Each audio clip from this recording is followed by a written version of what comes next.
Olá pessoal, tudo bem? Meu nome é Welson Soares e nossa disciplina de hoje é Psicologia da Educação 3.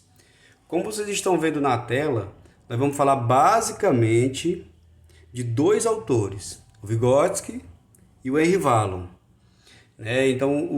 Com o Vygotsky nós vamos trabalhar funções psicológicas superiores, zona de desenvolvimento proximal, linguagem e pensamento. Com o Wallon, nós vamos trabalhar com desenvolvimento dialético, emoção e desenvolvimento. Também, é claro, nós vamos trabalhar alguns pontos que circundam esses que eu já coloquei aqui. Então, de início, é bom a gente observar o que cada um deles pensa sobre a aprendizagem e a interação. Então, por exemplo, segundo Vygotsky, o desenvolvimento cognitivo do aluno se dá por meio da interação social. Então, mas o que é interação social, professor? Segundo Vygotsky, é a interação do indivíduo com os outros indivíduos e com o meio no qual esse indivíduo está inserido. Segundo Vygotsky, a aprendizagem é uma experiência social, então. Essa experiência social, essa aprendizagem, ela é mediada pela interação entre linguagem e ação. Então, sempre que pensar em Vygotsky, do ponto de vista da aprendizagem, tentem lembrar, tentem associar com interação social. Então, essa interação social, essa experiência social é que vai trazer para a criança, segundo Vygotsky, e o Henry Wallon também trabalha um pouco parecido, mas segundo Vygotsky, é essa experiência que vai trazer para a criança a aprendizagem. Já o Wallon, ele foi o primeiro a levar não só o corpo da criança, em conta, mas também suas emoções para dentro da sala de aula. Então, muito importante, foi o primeiro, o Henry Wallon, ele foi o primeiro a dizer, olha, as emoções também são importantes, devem ser levadas em consideração e devem ser levadas para a sala de aula. Então, o Wallon, ele fundamentou suas ideias em 4 elementos básicos que se comunicam o tempo todo. Vamos trabalhar isso durante a aula de hoje, quando nós falarmos de Wallon. Mas só para vocês já ficarem sabendo, esses 4 elementos que se comunicam, segundo Wallon, a afetividade, o movimento, a inteligência e a formação do eu. Então, esses 4 elementos trabalharão juntos e formarão, por exemplo, a personalidade, formarão o ser, o indivíduo, segundo o Henry Wallon. Vamos trabalhar primeiro Vygotsky, depois a gente trabalha com o Wallon, tá bom? Então, funções psicológicas superiores com o Vygotsky. O primeiro ponto, o estudo dos processos psicológicos superiores leva a investigar de que modo os processos naturais ou elementares se enredam nos culturais. O estudo psicológico de Vygotsky revela 3 características. A primeira dela é instrumental, cultural e histórica. Então, segundo Vygotsky, essas 3 características levam à composição das funções psicológicas superiores. A primeira é instrumental, que é essa característica instrumental do desenvolvimento humano para chegar nessas funções psicológicas superiores. Estímulos auxiliares tornam-se instrumentos na relação interpessoal do indivíduo com quem ou com o que o cerca. São os instrumentos, por isso que é chamado de instrumental. São os instrumentos que essa criança, esse indivíduo utiliza para que a partir daí, com esses instrumentos auxiliares, lápis, caneta, colher,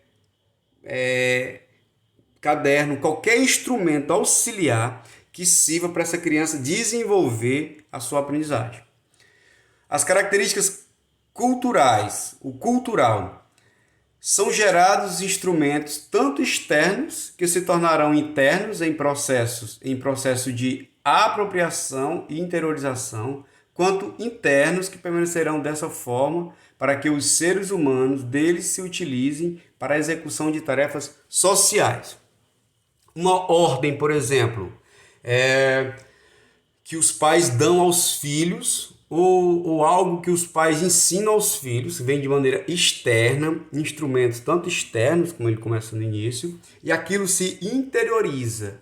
A criança se apropria daquele instrumento, se apropria daquele conhecimento, daquela técnica, daquela habilidade.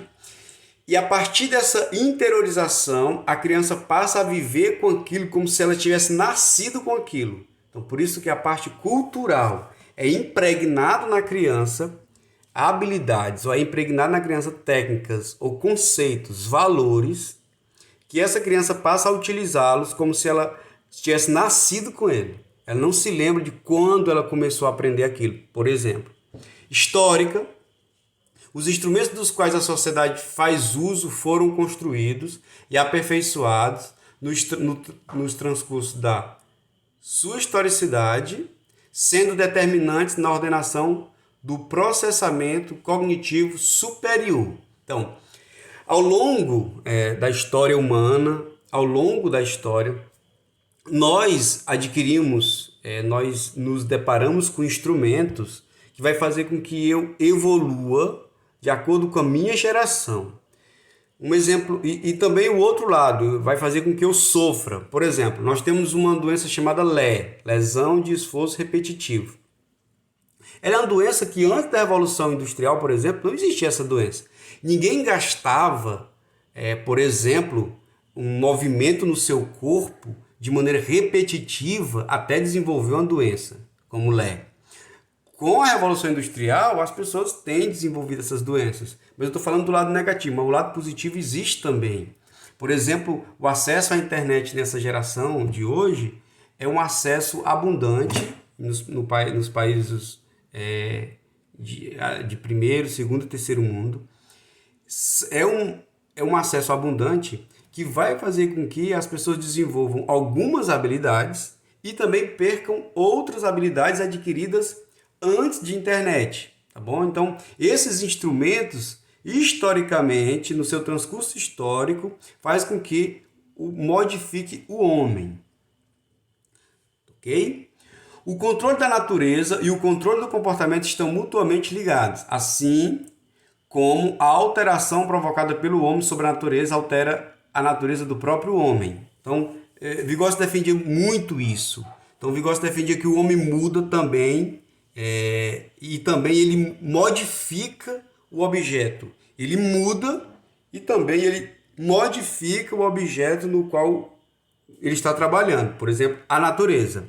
Ao modificar a natureza, o homem muda a si mesmo. O Marx chamava isso de trabalho. Então, o Marx defendia, e Manacorda, como outros autores que seguiram o pensamento marxista, eles defendem que o trabalho, o homem é fruto do seu trabalho. Então, tudo que nós temos na sociedade é fruto de trabalho. Carros, prédios, tudo que a sociedade construiu é fruto de trabalho. Tirando a natureza, tudo que o homem usa a natureza para modificar essa natureza e trazer dali o seu sustento e o seu luxo, vamos dizer assim, é fruto do trabalho. Tá bom? Então, dialeticamente, eles estão interligados, né? Os aspectos naturais afetam comportamentos e vice-versa, né? Transformando a cultura e o meio em que a criança está inserida. Então, o homem usa a natureza através do seu trabalho, modifica essa natureza e modifica a si mesmo por esse trabalho. Então, um exemplo claro aqui é quando o homem usa a natureza para retirar o ferro dali. Ele retira o ferro e com o ferro ele faz transportes coletivos, transportes individuais, transportes particulares, que vai fazer com que o homem percorra distâncias que nunca ele teria percorrido se ele não tivesse produzido aquilo a partir da natureza, a partir do ferro retirado da natureza. Então, nós percorríamos distâncias bem menores há 100, 200 anos. E hoje nós percorremos distâncias bem maiores por causa do ferro, por exemplo, do aço que nós retiramos da natureza e transformamos isso em transportes. Então, eu mudo a maneira como eu lido com o meu dia a dia, com o meu tempo. Eu ganhei mais tempo com isso.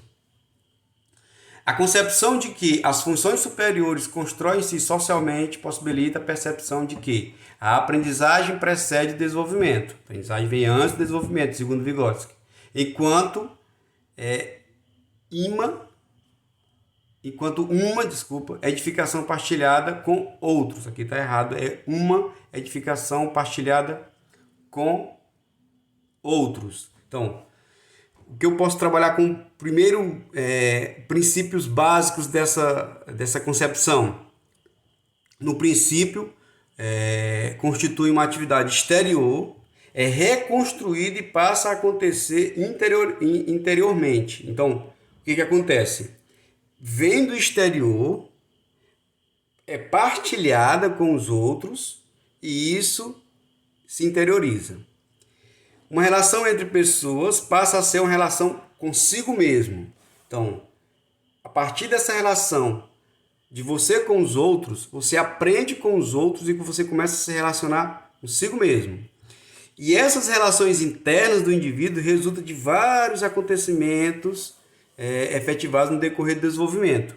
Então, por isso, para que eu tenha essa concepção dessas funções superiores, eu tenho que entender que vem algo de fora, ou seja, o ensino, aquilo é interiorizado e aquilo é repassado para mim mesmo através de uma conversa entre mim e mim mesmo, entre eu e mim mesmo. Como que essa conversa se dá, professor? Segundo Vygotsky, através do raciocínio. Tá bom? A gente pode ver outro ponto. A zona de desenvolvimento proximal. Muito importante essa parte do Vygotsky, a ZDP. Né? Então, no material de vocês, vai ser cobrado também, vocês vão receber 2 avaliações. No material de vocês vão ter a oportunidade de ler para responder também as 2 avaliações. Bom? Mas eu vou trabalhar aqui de uma maneira bem simples, como é a ZDP. O que é a ZDP? Imagine o que o professor sabe e o que o aluno sabe. Entre o que o professor sabe e o que o aluno sabe, tem uma distância. Essa distância é a ZDP. Então, o que cabe ao professor? Trabalhar bem essa distância. Saber onde o aluno está, qual a distância do aluno, para que ele diminua essa distância a cada ano. Então, o Vygotsky insere essa nova teoria a respeito da possibilidade de aprendizagem em potencial. Então, é a potencial do aluno, é o que eu identifico como potencial. Torna-se imprescindível visualizar que o desenvolvimento se constrói em 2 níveis. Vamos lá. O nível real, atual, efetivo pode ser percebido através de avaliações psicológicas e educacionais. Como é que eu sei disso? É para eu saber a distância do meu aluno. O que ele sabe? O que de real ele sabe? O atual, o que ele sabe hoje? O efetivo, o que de verdadeiramente ele sabe. E a zona de desenvolvimento proximal pode ser interpretada como a prospecção das funções superiores que estão se construindo por meio das inter-relações com outras pessoas, signos e ferramentas. Então, para vocês entenderem rapidamente, o nível real é aquilo que o aluno sabe. A zona de desenvolvimento proximal é aquilo que o professor, é aquela distância que o professor vai tentar diminuir entre o que ele sabe e o que o aluno sabe. Então, essa zona vai ser trabalhada através de inter-relações entre professor e aluno e aluno, para que diminua a cada tempo. Então, o objetivo do professor é que ao final de uma disciplina, ao final de uma unidade, ao final de um ano, o aluno esteja mais próximo daquilo que ele estabeleceu como objetivo.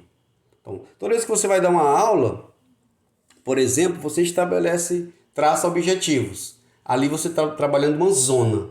Você identifica o que o aluno sabe e a partir dali você diz, eu quero que ele chegue aqui, eu quero que ele chegue acolá. Então, isso eu vou trabalhar para que aconteça. Esses 2 níveis de desenvolvimento evoluem dialeticamente, de forma espiralada e não linear. O que o Vygotsky está dizendo? Ele está dizendo que é uma maneira dinâmica, dialética, é uma maneira de troca. E não é linear, ou seja, não é, o aluno não vai aprender, ele não vai seguir degraus, ele não vai subir degraus, ele pode saltar, ele pode voltar. Para aprender o terceiro, ele tem que voltar ao primeiro, para ele poder passar pelo segundo. Então, é algo que não é linear, não tem uma linha. A ZDP representa não apenas a ajuda de um sujeito mais capaz, ou seja, o professor, mas um locus em que significados são compartilhados e negociados socialmente. A questão da dialética. Então, existe uma inter-relação. Tá bom?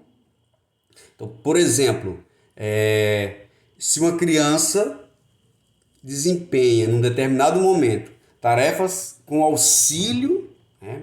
Quando essas funções se construírem internamente, ela passará a agir sozinha, tá bom? E o que era proximal transforma-se em real. E assim sucessivamente. Tá bom? Pois eu acabei de escrever para vocês o papel do professor. Ele articula os conteúdos que ele sabe para o aluno, com seu potencial conhecido pelo professor, para que esse aluno possa aprender e se desenvolver. Tá bom? Então, aquilo que o aluno fazia com o auxílio do professor, ele vai aos poucos internalizando e fazendo sozinho. Naquele momento, o que era proximal, ou seja, o que o professor estava trabalhando como uma potencialidade, se transforma em real. E o professor vai estabelecer outra meta para o aluno. Entenderam?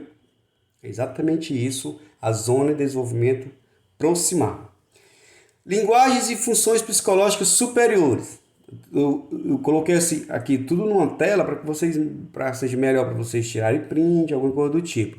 A linguagem proporcionou ao homem ir além dos aspectos sensoriais e conseguir operar mentalmente. Dessa maneira, permitiu abstrair, generalizar e categorizar.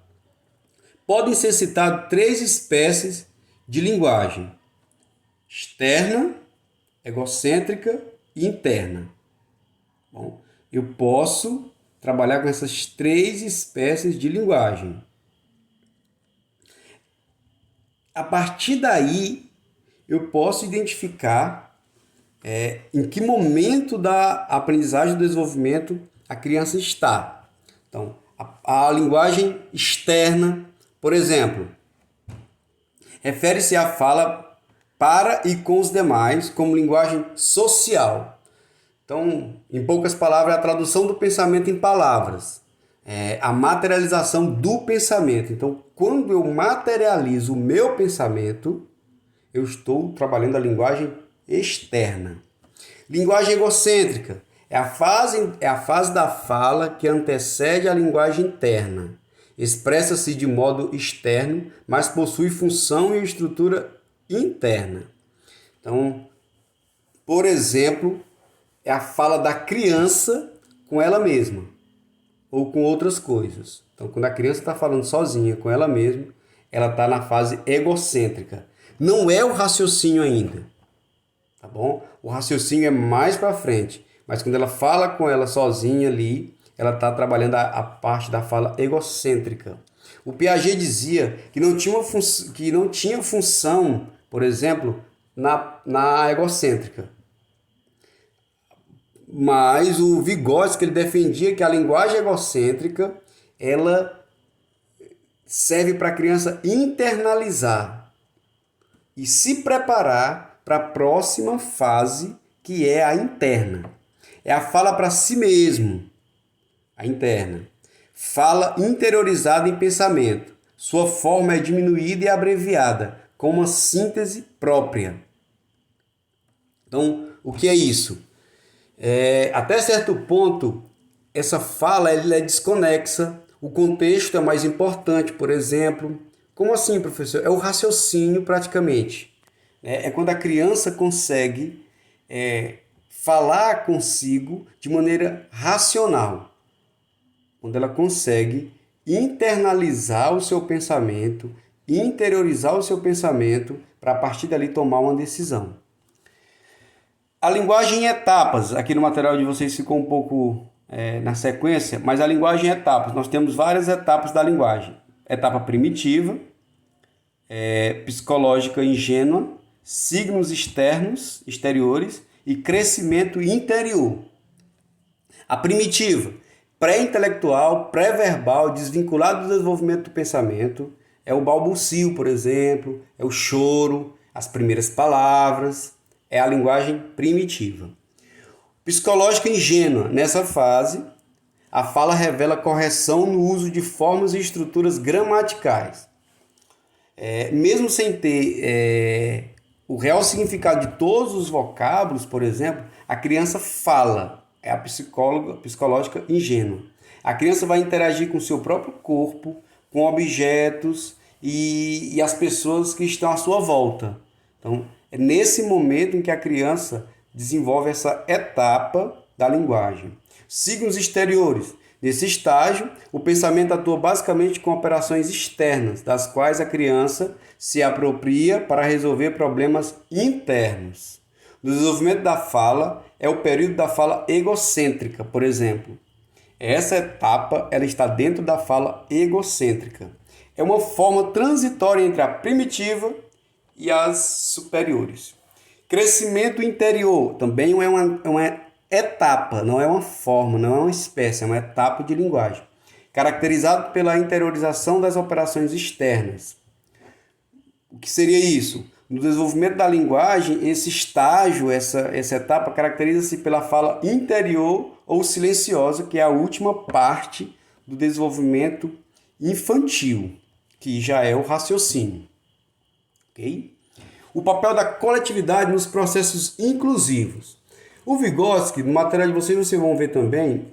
Por que vocês vão ver? Porque eu fiz as duas avaliações e eu peço para que vocês acessem esses conteúdos através da avaliação. Lá na avaliação eu indico, está em tal página, fala sobre isso, dê uma olhadinha lá para responder a questão, por exemplo.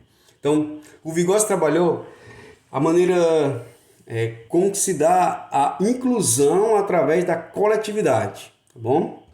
Então, esse slide, essa parte aqui vai falar exatamente sobre isso, tá bom? Então, é a última parte do Vygotsky, depois a gente entra no Henri Wallon. Eu quero falar dos dois nesse mesmo espaço de tempo aqui. Então, o papel da coletividade. O ponto de partida para o estudo comparativo de crianças ditas normais e as com necessidades especiais está no que existe de aproximado ou comum em termos de desenvolvimento. Então, aqui já é um ponto muito importante do Vygotsky, que foi esquecido nos processos de inclusão no Brasil. Por quê? Porque a gente sempre parte daquilo que tem de diferente entre crianças ditas normais e crianças especiais, com necessidades especiais e tudo mais. Mas o Vygotsky dizia, não, nós temos que tratar aquilo que existe em comum entre elas. O que existe em comum? É que elas aprendem, umas menos, outras mais. É que elas aprendem umas mais devagar, outras mais rápido. É que elas têm motivação, umas menos, outras mais. Então, todas elas têm as mesmas características, as mesmas possibilidades, com características diferentes. Deve-se levar em conta as investigações, a função da coletividade como fator de desenvolvimento da criança com necessidades especiais. Então, deve ser levado nessa investigação a função da coletividade. Muito importante isso. Vygotsky postulava que o desenvolvimento incompleto dos processos superiores não está condicionado pela deficiência de modo primário. Tá bom? Ou seja, eram as consequências sociais desse problema que acarretavam mais dificuldade para essa criança. Não é o problema em si que faz uma criança com necessidade especial não aprender, por exemplo, segundo Vygotsky.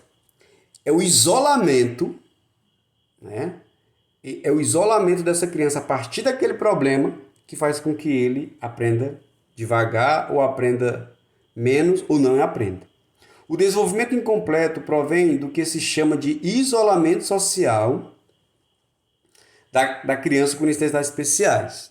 Então, a separação social pode determinar o desenvolvimento incompleto das funções superiores. Então, as funções superiores que são adquiridas a partir daquilo que a gente falou, da linguagem, da ação, do seu desenvolvimento, essas funções superiores, segundo Vygotsky, nas crianças com necessidades especiais, elas estão comprometidas não pelo problema, mas pelo isolamento social que essas crianças sofrem porque são especiais. Tá bom? Quando, através do ensino, a valorização da atividade de caráter coletivo envolvam essas crianças, resgatam o valor incalculável da ação escolar. O exemplo, ele cita até o exemplo da criança cega, que desenvolve outros sentidos, não somente de maneira natural, mas por haver um desprezo inevitável das dificuldades oriundas da cegueira. Então,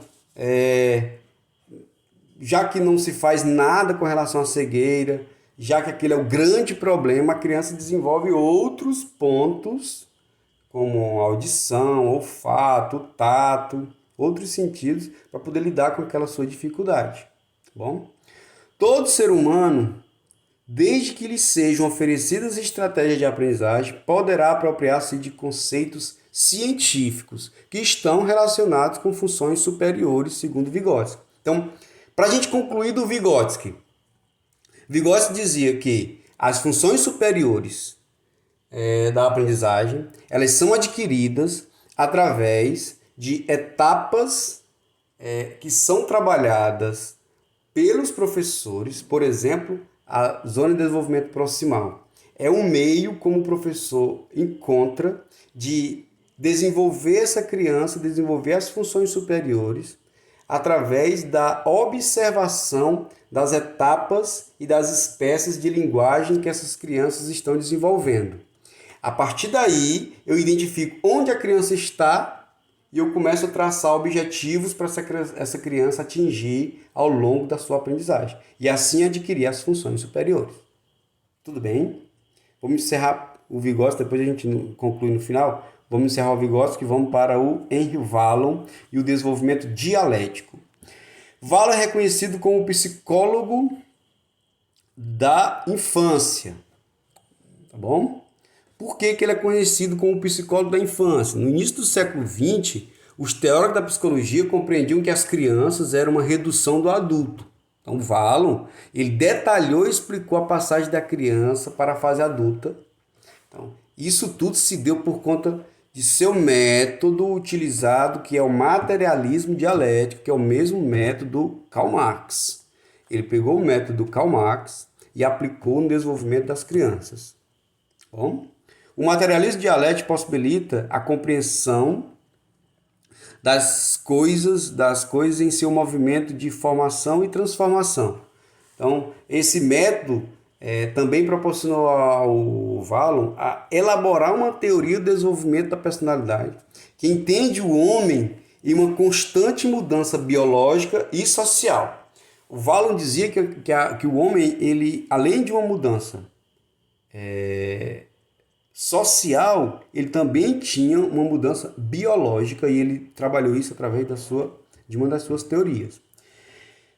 Entre o indivíduo e o meio existe uma relação recíproca e a influência sobre o indivíduo não é do domínio biológico, mas também social. Bom, por isso a dialética do Marx aplicada aqui. O materialismo dialético auxilia a psicologia a compreender realidade em constante transformação e mudança. Então, um parênteses aqui para o materialismo dialético histórico do Karl Marx e do Hegel. Basicamente, eles defendiam que tudo é oriundo de uma sociedade em transformação. E a mesma forma que é oriundo, tudo está como causa para uma sociedade em transformação. Então, nós somos fruto do materialismo, que é o materialismo, é a vida material, é a vida, que nós podemos pegar nela as coisas que foram transformando a materialidade da vida. Por exemplo, o materialismo histórico não acredita que exista Deus. Ele acredita que tudo que existe eu posso tocar, eu posso mexer, eu posso manipular, tá bom? Então, isso é o materialismo dialético. Não pode ter uma mente divina para fazer as coisas. Tudo acontece por causa do homem, na sua atividade dialética. Bom? Professor, isso é verdade ou mentira? Isso é o Marx que diz. Eu acredito em Deus. Por exemplo, o El Soares de Souza acredita em Deus. Mas o conteúdo do Henry Wallon fala que nós somos fruto desse materialismo dialético, por exemplo. Wallon propõe o desenvolvimento integrado, onde os vários campos funcionais da atividade infantil encontram-se contemplados a afetividade, motricidade e inteligência. Então, o que é isso, basicamente? O nosso desenvolvimento depende desses 3 pontos estarem trabalhando em conjunto. Para compreender o desenvolvimento infantil, não basta os estudos da psicologia genética, é preciso ainda recorrer a outros campos do conhecimento, como neurologia, psicopatologia, antropologia e a psicologia animal. Então, é muito importante a gente observar que o Wallon foi o primeiro autor a dizer, não dá para você, por exemplo, descobrir tudo sobre o desenvolvimento de uma criança apenas com psicologia genética. Eu tenho que buscar outras psicologias e outras áreas do conhecimento humano, por exemplo, para eu poder trabalhar isso. Então, até agora, nós podemos concluir, olhando o Wallon até agora, nós podemos concluir que a teoria desenvolvida por ele tem como principais características: primeiro, enxergar o ser humano em constante transformação social e biológica também, compreender o ser humano de maneira integral, ou seja, afeto, movimento, inteligência, e uma teoria que busca entender a criança a partir de outras ciências além da psicologia genética. Então, professor, resumindo o Wallon até agora, exatamente isso. Enxergar o ser humano em constante transformação, social e biológica, compreender o ser humano de maneira integral, afeto, movimento e inteligência, e uma teoria que busque entender a criança com outras ciências também, e não só com psicologia genética. Bom? Wallon e os estágios da psicogênese. Então, o Wallon, assim como o Piaget, ele trabalhou os estágios, são 5 os estágios, segundo Wallon. O desenvolvimento da pessoa, segundo ele, ocorre em estágios e a construção ela é progressiva, com predominância alternada entre os aspectos afetivos e cognitivos. Vamos ver rapidinho cada uma delas e vou tentar explicar rapidinho cada uma delas para a gente não tomar muito tempo e dar prosseguimento, está pertinho de terminar a aula, mas eu vou explicar de uma por uma aqui. Vamos lá. Estágio impulsivo emocional. Ocorre no primeiro ano de vida, muito importante saber disso. A predominância da afetividade orienta as primeiras reações do bebê às pessoas, as quais intermediam sua relação com o mundo físico.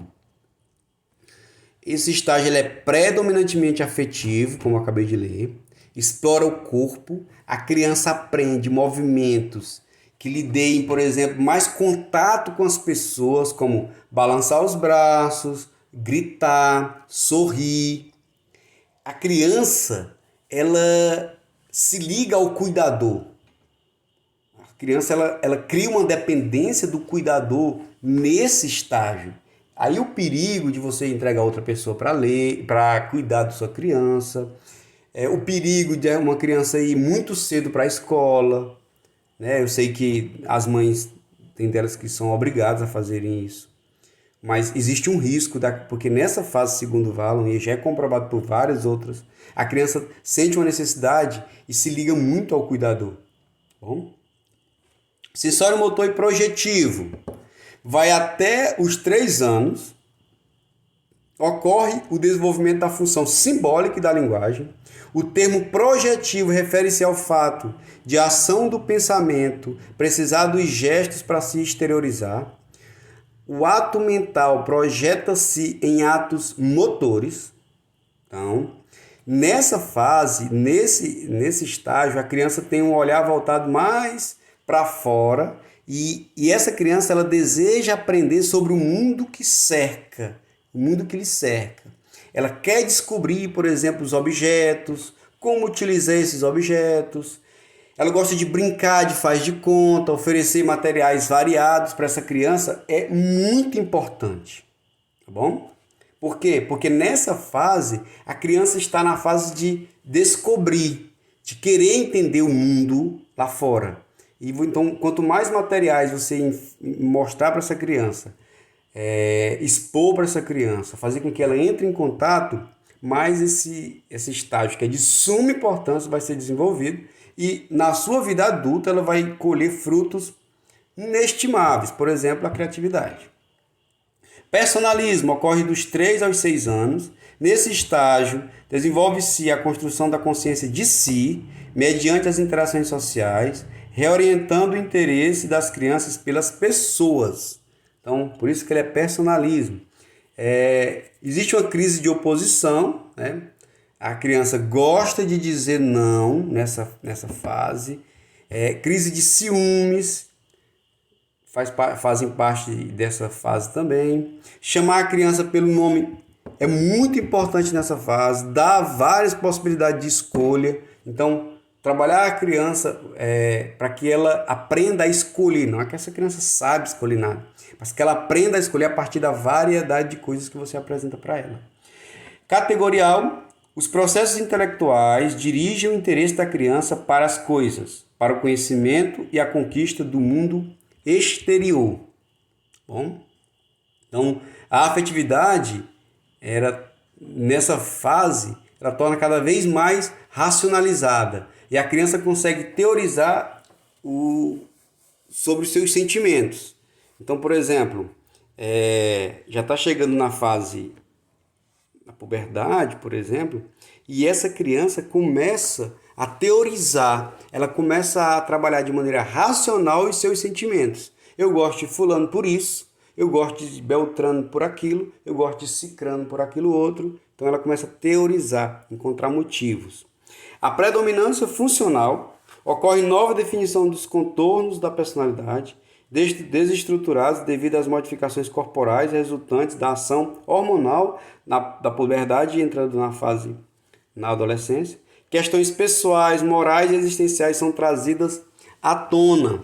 Então é nesse momento, é nesse contexto que o adolescente se abre para as dimensões políticas, ideológicas, éticas e por aí vai.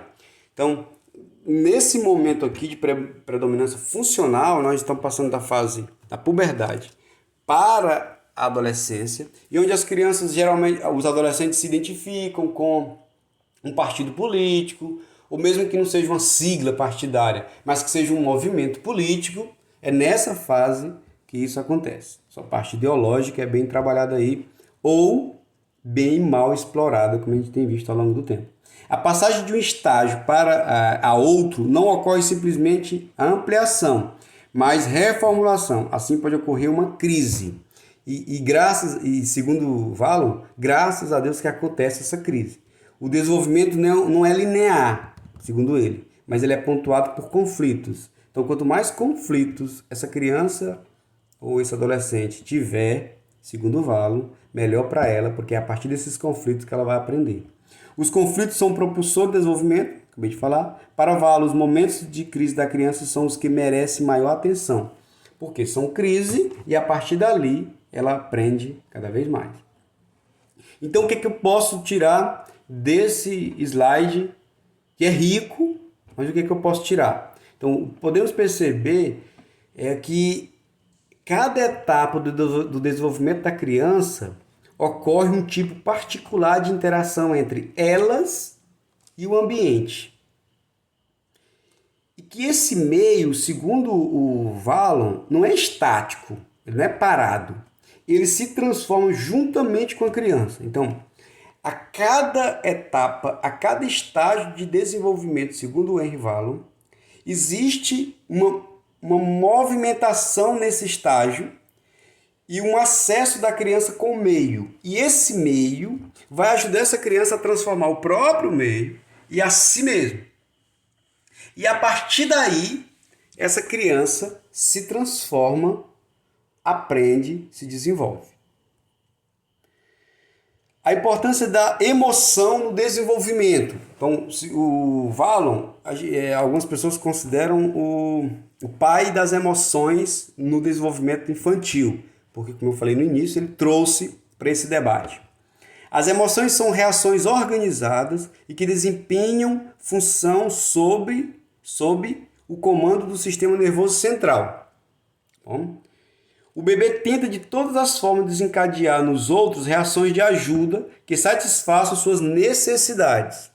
Então, o Valo defendia que a sobrevivência do bebê, por exemplo, depende dos mais experientes na cultura. Ele sabe disso, ou instintivamente ele sabe disso. Então, o bebê chora, por exemplo, para chamar a atenção do adulto, querendo ser atendido, segundo o Valo, em uma necessidade de sobrevivência. Então, o Valo disse que quando a criança chora, ela está tentando sobreviver naquele mundo. Chamar a atenção do adulto, que é quem vai dar comida a ele, né? E a partir dali sobreviver. Né? Então, a afetividade é um dos... Eu posso colocar aqui emoção diferente de afetividade. Tá bom? Existe a emoção e existe a afetividade. Uma é diferente da outra. A gente vai ver aqui. A afetividade é um dos conjuntos funcionais da pessoa e atua juntamente com a cognição e o ato motor no processo de desenvolvimento e construção do conhecimento. Então, é um termo mais abrangente, inclui sentimentos mais duradouros e menos orgânicos. Por exemplo, se na avaliação perguntarem para vocês qual a diferença de uma da outra, é exatamente isso. Bom? Então, a emoção é a exteriorização da afetividade, é um fato fisiológico nos seus componentes morais e motores e, ao mesmo tempo, um comportamento social na sua função de adaptação do ser humano ao seu meio. Então, a emoção, ela refere-se a um estado fisiológico e passageiro, mais efêmero. Tá bom? O que a gente pode observar disso tudo? Nós podemos observar que o desenvolvimento necessita das emoções, não só no que diz respeito ao indivíduo, mas principalmente no que tange à humanidade. Então, por que, professor, no que tange à humanidade? O desenvolvimento humano, o desenvolvimento individual, ele tem tudo a ver com o desenvolvimento da humanidade, o desenvolvimento da sociedade ao longo da história. Então, por exemplo, por meio de jogos, por meio de danças e outros rituais, as sociedades primitivas, elas foram criando vínculos e desenvolvendo a coesão do grupo. Então, é através dessas atividades que estão envolvidas emoção, a afetividade, que o grupo foi criando vínculos. Então, sim, nós podemos observar que o compartilhamento, o indivíduo em sociedade, ele compartilha emoções e essas emoções têm tudo a ver com os vínculos e coesão do grupo, sobrevivência do grupo, então. Bom? As 3 emoções básicas do ser humano, segundo o Henry Wallon. Segundo ele, alegria. Quanto mais a criança cresce, amplia-se as formas de sentir prazer, por exemplo. Cólera ou raiva. A intensidade varia entre os indivíduos e depende da excitação das mais diversas origens. Pode se originar de dentro, ele chamou o nome de centrípeta, está lá no material de vocês. Mas em mulheres e crianças, isso é mais comum. E o meio projetivo pode também desencadear cólera. Né? O medo é a primeira emoção sentida pela criança, então muito importante isso. Essa emoção ocorre pela precoce sensibilidade labiríntica do bebê. O bebê tem medo de cair, por exemplo. Labiríntica, aqui nós temos o labirinto na nossa cabeça, no nosso cérebro, que trabalha com o nosso equilíbrio. Então, por exemplo, existe uma relação entre o medo e a sensação de equilíbrio.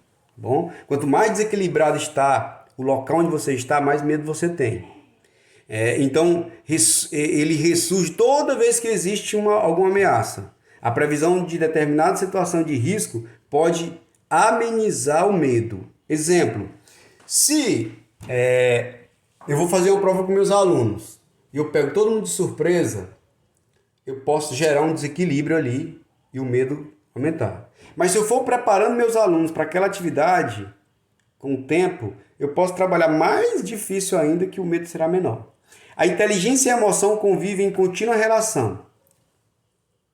São pares que alternam-se porque são ao mesmo tempo antagônicos e complementares. Wallon defende que existe o equilíbrio em função da serenidade ele efetiva-se quando o indivíduo consegue manter a racionalidade. Então, Wallin defendia que entre inteligência e emoção haja um equilíbrio através da serenidade. A consequência dessa serenidade, por exemplo, é o maior amadurecimento tanto da afetividade quanto da inteligência. Então, o que é a serenidade, segundo Wallin? É o amadurecimento das emoções e da inteligência, que é com o tempo que o ser humano, por exemplo, adquire. Para terminar, as implicações educacionais dos estudos de Wallin. Wallin defendia uma educação integral, capaz de possibilitar a formação do caráter e a orientação profissional dos alunos. Segundo o autor, os professores deveriam conhecer a criança para que a sua prática educativa fosse eficaz. Então, ele criticava radicalmente, por exemplo, a excessiva rigidez dos programas, né? O ensino puramente livresco, que ele chamava, do autoritarismo do professor, dos métodos tradicionais que colocavam a criança em uma posição de passividade. Por outro lado, o Wallin também criticava a supervalorização da espontaneidade do aluno, o construtivismo chamado, se esquecendo da necessidade de intervenção do adulto na aprendizagem da criança. Então, esse respeito exagerado com os alunos beira a negação do ensino sistematizado, segundo ele. Então, o Wallin dizia, a criança não vai construir todo o seu conhecimento, não vai construir tudo que ela vai aprender, não é o construtivismo puro e simplesmente, não. Existe uma intervenção, mas essa intervenção não pode ser de maneira que deixe essa criança passiva, tá bom? A superação desse dilema entre o autoritarismo dos métodos tradicionais e o espontaneísmo das práticas que se pretendem renovadas demanda um raciocínio dialético entre indivíduo e sociedade. Ele defendia o equilíbrio entre a escola nem ser tão tradicional e nem ser tão construtivista, vamos dizer assim. O objetivo de Wallin é a psicogênese da pessoa concreta, que utiliza como instrumento para a reflexão pedagógica uma prática que atenda às necessidades da criança nos planos afetivo, cognitivo e motor. Bom, claro que ele defendia isso promovendo o seu desenvolvimento em todos os níveis, né? Sendo assim, Wallin não privilegiava, entendam bem, apenas as capacidades cognitivas.